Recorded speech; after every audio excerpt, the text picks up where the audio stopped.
Hey everyone, Teo here. Today I'm reviewing the Ugee UE12 Plus, which is a 11.9-inch pen display. First of all, a disclaimer, this is a review unit provided by the company. In this video, I'll just present to you my findings so that you can decide whether this is worth the money. And the price for this pen display is US $199 before discount. And there is actually another model, the UE12, which is 11.6 inches. That model also has 8 hotkeys, but it does not have the scroll wheel. And that is US $179. Let me give you the bottom line. This pen display has good build quality. It has good color accuracy. The drawing performance is excellent. The screen is small, so it can feel quite cramped when drawing on this, especially when there are many user interface elements on the display. The main limitation is the brightness can definitely be higher, and I will talk more about that later on. And if you stay till the end of the review, I will give you another recommendation at around the same price point, which I think is a much better value for money. Alright, so that's the bottom line. Let's move on to the full review. Let's unbox this and have a look at the items included. So there's a piece of foam here, and that's the pen display. So everything is neatly packed inside. The pen display comes with a protective film on it to prevent scratches during shipping. This is a USB-C to USB-A cable for power, a USB-C to USB-C video cable, one nib remover, and I counted 12 replacement pen tips, quick start guide and warranty info. The pen is lightweight, it feels plasticky, but it's solid enough. I like the matte textured surface, which has a nice grip. There is no silicone grip, so this is not going to attract dust. I do wish the front part here is thicker to prevent your fingers from sliding down when you are drawing. But this pen does have enough grip to prevent that.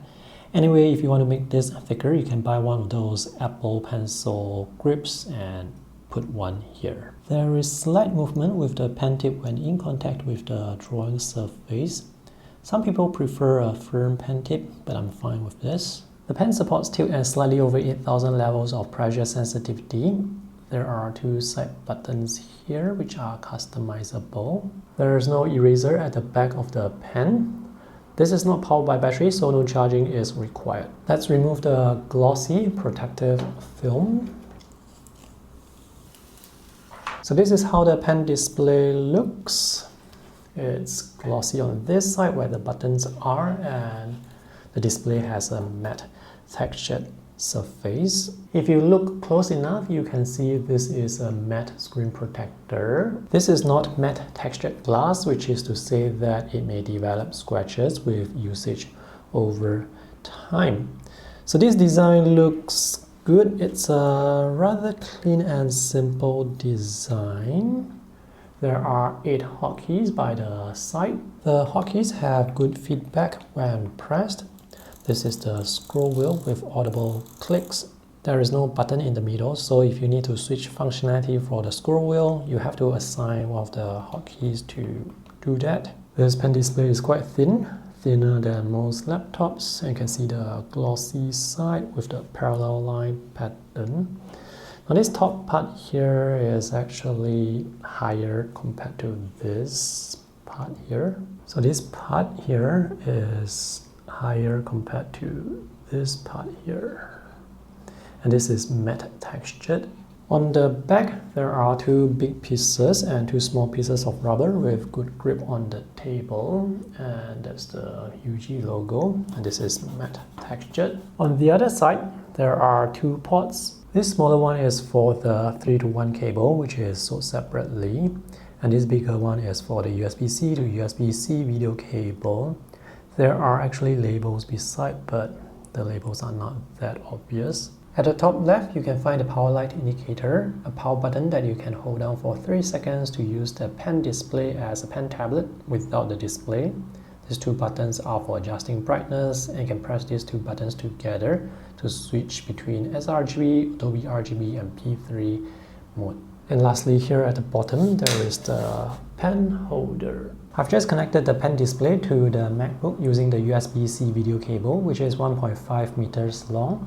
The L-shaped connector can be used with the pen display, or you can use the standard connector. And right now, the laptop is powering the pen display, which means it's going to drain the laptop battery much faster. So I have the laptop connected to a power source as well. The bezels are quite thick, which I usually don't mind, but in this case, it actually makes the 11.9-inch display feel smaller. I've already color calibrated the display, and I measured color support for 100% sRGB, 98% Adobe RGB, which is really good, and 93% P3. The maximum brightness, unfortunately, is just 114 nits, which is quite far off the advertised 200 nits. So right now it's running at maximum brightness. And at this brightness, I would say you definitely need to draw your curtains. I do wish this display can be brighter. I've also tried providing additional power to the pen display, but that did not improve brightness. And for some reason, I was able to get better color calibration with Windows than with Mac OS. So with Windows, I could get 100% sRGB, but with Mac OS, it's just 93% sRGB. So as you can see, the main limiting factor that affects visual quality is actually brightness, and the viewing angles is not that great. There is noticeable drop in brightness when you view the display from an angle, so you can only get the best visual quality when you view the display directly, straight on. And this is how the anti-glare looks, and it's quite aggressive because it diffuses the reflections into this big block of white. And because the brightness of the display is not that high, the colors cannot go through the diffused reflections. This, by the way, is not a touch screen. The resolution is 1920 by 1080, and on this 11.9-inch display, all the visuals look quite sharp with very slight pixelation. The matte textured screen protector does introduce slight grain and color noise to affect the image quality, but it's not too bad. This display is laminated, so there is no gap between the LCD and the drawing surface. So when drawing, it really looks like the line is appearing directly beneath the pen tip. However, there is still the latency gap as the line is trying to catch up with the pen tip, and this is normal. This doesn't affect my drawing. The size of the UI elements such as text, the icons, the palettes looks small to me because the display is small. So this is how big the display is compared to A4 size paper. You can see A4 is this much wider and this much taller. So this is not a big display. Generally speaking, when I recommend pen displays, I would recommend you go for at least 13 inches or larger. But the advantage here is, well, the price. Smaller pen displays are just more affordable. I've just increased the UI scaling to 150%, so the text, icons, and palettes are now bigger, but the canvas space is now smaller proportionally. And this is what I will work with because I do prefer the UI to look bigger. Now, because the UI is now bigger, you will have to scroll a bit here with the layers palette if you have many layers, and you will have to scroll through all the brushes because there is not enough resolution to show all the brushes. So you will have to scroll through. Let's see what you can do with the driver. This is the Windows driver. The macOS driver has similar functionality, except there is no Windows Ink feature, and for the Windows driver you can actually adjust the brightness, contrast, color temperature from within the driver. This is not available for macOS. So under pen settings, you can enable or disable mouse mode, pen pressure, tilt, Windows ink. You can customize the side buttons, and I usually have one of them set to switch monitor or switch display so that I can move the cursor from this display to the other display and back because I use a dual display setup. And under pen pressure, you can tweak the pressure curve by adjusting the control points, and there are 3 control points. Yep. Or you can choose from the pre-programmed shortcuts. Now here it says the pressure support is up to 8,191. According to Ugee, you can actually upgrade the firmware for this pen display and increase the pressure all the way up to 16,000 over levels. But for me, I'll just stick with 8,000 because there's not much difference between 8,000 and 16,000 in the real world. So under drawing work area, this is where you can map a portion of the pen display to the actual desktop. So I have a one-to-one mapping. And if for some reason the cursor is not beneath the pen tip, which is to say there is cursor misalignment, you can tap here under advanced settings to calibrate the cursor and the pen. Make sure you choose the correct display to calibrate before you calibrate. And under shortcut keys is where you can customize the 8 hotkeys and the scroll wheel. So you can input your own keyboard shortcut, mouse function. There are some additional functions such as switch monitor, pen eraser toggle, precision mode, which will move the cursor much slowly so that you can draw with precision. Eraser, you can display or hide the driver interface.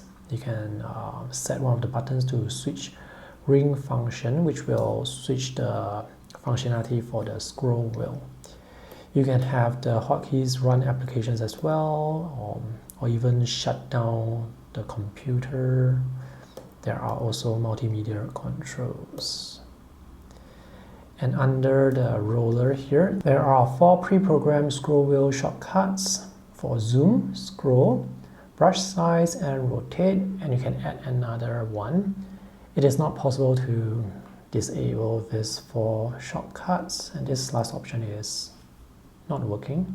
If you use a variety of apps, you can create groups of shortcuts specific to those apps, and the shortcuts will launch automatically when the apps are active.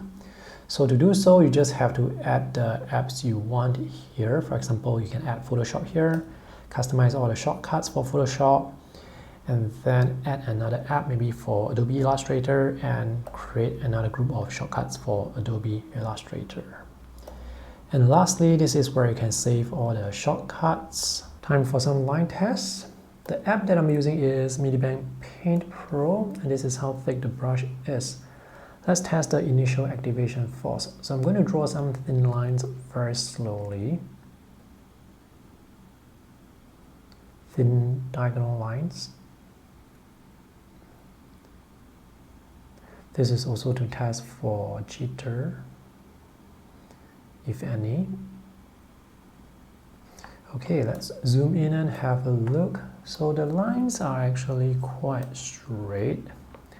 The diagonal line wobble or jitter is not that noticeable. And any wobble and jitter is really from my hand. So this is very good. The initial activation force is quite low. Let's zoom down and let's test the tapering strokes. This is good. The lines are able to taper smoothly and sharply. Okay, this one is not that sharp, but most of the other lines, they are quite sharp. Line transition from thin to thick. Sometimes it's difficult to draw thin lines after drawing thick lines, and this pen is able to do so, so that's great. And this is also a diagonal line, and I don't see any diagonal line wobble. Let's see if we can draw lines with consistent line widths by maintaining consistent pressure. And yes, we can. Dots sometimes don't appear, so you have to tap and drag slightly, at least with this app. The last test is for cursor misalignment. So what I'm going to do here is to draw separate lines and try to join the lines without the lines overshooting and without leaving gaps. So it seems like I am able to do so. So there are no issues with cursor misalignment. Tilt sensitivity works fine. The cursor can follow the direction of the pen, so I can have broad vertical strokes, thin vertical strokes, broad horizontal strokes, and thin horizontal strokes. And I can use this for shading. Cursor tracking at the extreme edge seems accurate enough. However, if you tilt the pen lower at the extreme edge, you can see the cursor will misalign slightly. If you have the cursor closer to the center and you tilt the pen low, I can see the cursor is still directly beneath the pen tip. Let's draw something while I talk more about the drawing experience. So I'm using Mac OS and the drawing app is Medibank Paint, and I have this pen display connected to additional power to increase the brightness slightly. Let me use the Sumi brush. Okay, so this is how thick the line is. I actually wanted to use Infinite Painter, but Infinite Painter is only available on Android, and Android doesn't look that great with this pen display. So that's why I'm using Medibank Paint. This is my usual drawing speed, and the line quality is really good. So this is definitely the performance you can expect when drawing with other apps such as Photoshop, Krita, Clip Studio Paint. Yeah, I don't have any issues with the diagonal line wobble, so everything looks and feels very straight. And because the pen is so expressive, the pen is so sensitive, you can draw very expressive lines. I'm using mostly the keyboard for all my shortcuts because with the keyboard I can have access to all shortcuts compared to using the hotkeys where it's limited to just 8. I'm actually holding the pen at a rather low angle, which is comfortable for me to draw with, and there is no issue with cursor misalignment. So one thing I noticed when drawing on a small display is I have to zoom in and out quite often because, well, sometimes you have to zoom out to see what the overall view. Yeah. With a larger display, you can actually see the overall view without having to zoom out. So that's the advantage. But here, you do have to zoom in and out quite often. So if you don't have to zoom in and out often, you can actually improve your workflow and hence productivity. So let me show you the thin and thick lines. So let's have a board here. Thick, thin, thick, thin, thick, thin, thin, thin, thick, thin, thick, and thin. Yeah, so with a pen this sensitive, you can draw very expressive lines very easily. There is a cursor here, but depending on the app you use, you can actually turn off the cursor if you want to. Hatching lines look alright, it looks fine. Oops. Yeah, okay. Let me erase this part here. A bigger eraser.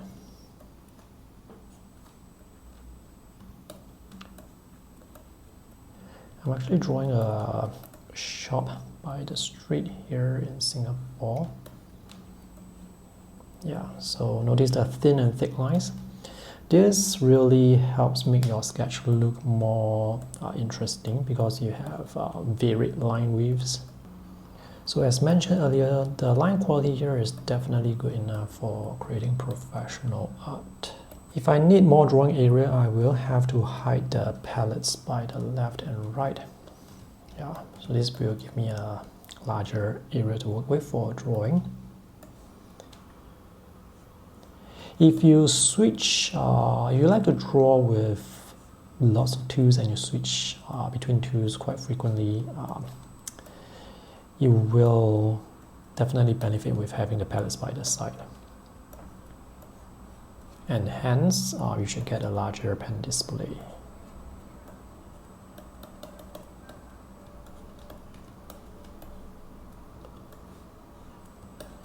Okay, I really like how the lines are turning out. This is very fluid.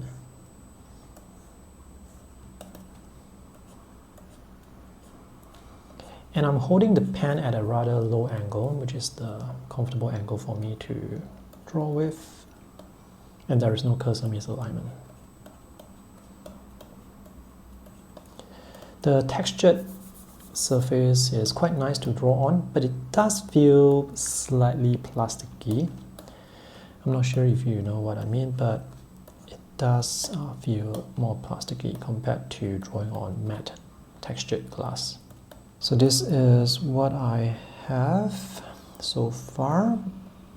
The lines appear exactly how I expect them to. Anyway, I'm not using any smoothing for the lines. So if I draw a slow diagonal line here, my coloring style is not very precise. I'm not very particular about coloring within the lines. I highly recommend you get a proper tablet stand because it's going to be way more comfortable to draw on this tablet when it's propped up. If you need it higher, just get a laptop stand. Because right now I'm actually using the pen display flat on the table, and I've been using this for the past hour or so, and it's not that comfortable because I have to hunch down and look at the pen display. So this is the completed sketch. Let's remove the colors so that you can have a look at the line quality. So the line quality is fantastic. It really is. So the drawing experience is quite satisfying. Let's draw some thin lines here. Yeah. You can draw really thin lines by barely glancing the pen on the surface on the display. Let's talk about Android support, and there are several issues. So right now I have the pen display connected to the Samsung Tab S9 FE Plus using the USB-C video cable, and the display is black because the USB-C port here cannot output video. Okay, first issue, this horizontal or landscape orientation is mapped to the vertical or portrait orientation of the Android device, and the Android device always has to be used in vertical orientation. So if I draw from the bottom left to the right to the top left and back down, you can see I'm drawing a flat rectangle here, but on the tablet it's a vertical rectangle, so the mapping is off and there is no way for you to change the mapping because there is no Android driver. The second issue is if I want to circle the word tab I cannot do so because I cannot see the cursor, so I don't know where the cursor is because I cannot see it. Yeah, so I'm trying to draw a perfect circle and you can see I cannot due to the issue with mapping and because I cannot see the cursor. And the last issue is this is not a touch screen, so you cannot use finger gestures to undo or navigate. So if you want to use finger gestures, you have to use the other hand. So right now I have the pen display connected to the Samsung Tab S9 Ultra, which can output video to the pen display. I have also connected the pen display to additional power because this tablet cannot drive the pen display at maximum brightness. So when my pen is near the display, I cannot see the cursor, but I can still click on things. So let's open this drawing app. Even though there is no cursor, it doesn't matter because the invisible cursor will be directly beneath the pen tip. So let's draw something, just a simple rectangle, and it works fine. So the line is always directly beneath the pen tip, so there is actually no issues with drawing. And pressure sensitivity works, but tilt sensitivity does not work. And because this does not support finger gestures, you cannot zoom, pan, and rotate, you cannot undo. By the way, when you're drawing, if there are no lines, you have to go into the settings to enable or disable finger mode drawing or pen mode so that the pen can work. But the main issue here is you cannot use finger gestures, so it's quite inconvenient when you're using all these drawing apps that are optimized for finger gestures. And because you cannot use finger gestures, you cannot go back to the home screen. You have to rely on the tablet to go back to the home screen.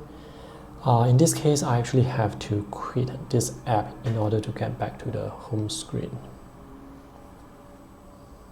Let's quit or close Samsung DeX, exit Samsung DeX and have a look. So now this is using mirror mode and I need to rotate this so that, let me rotate it the other way, so that I can feel the screen or display better.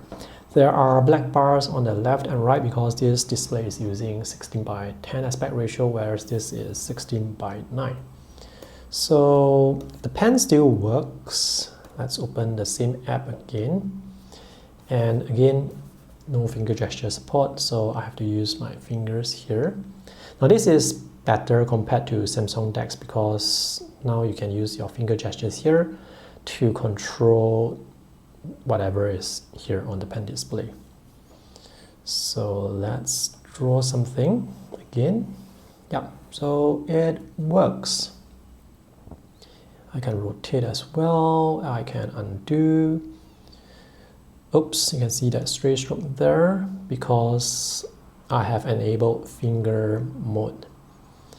I need to enable finger mode because if I don't do that, the pen will not work here on the pen display. If you're wondering what would happen if you have both devices in vertical orientation, it's going to look alright here with the Android device. However, it's going to look like this on the pen display.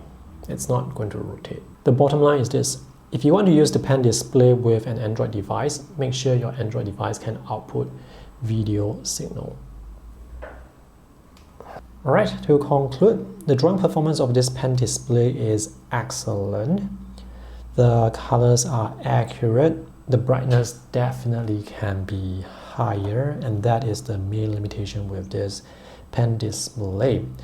So I would say this is good for beginners who don't have much budget, and due to the small display, I don't feel like this is nice to work on for long periods of time. So if you are looking to draw for like long periods of time, I highly recommend you stretch your budget slightly and go with a larger pen display, 13-inch or larger. Having said that, Ugee is currently selling their U1600 pen display on Amazon.com for $259. And there's a $100 to $110 coupon code to bring the price down to $169 or $159 for a 15.4-inch pen display.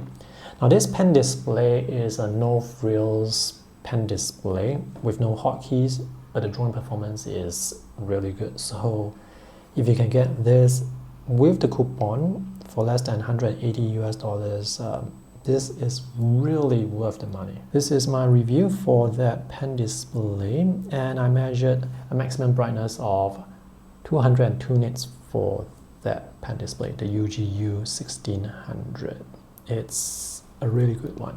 By the way, if you guys are interested to buy any pen display, do consider using the affiliate links that I have for you in the video description below to support me and the work that I do here on this YouTube channel. Thanks for watching. See you again. Bye.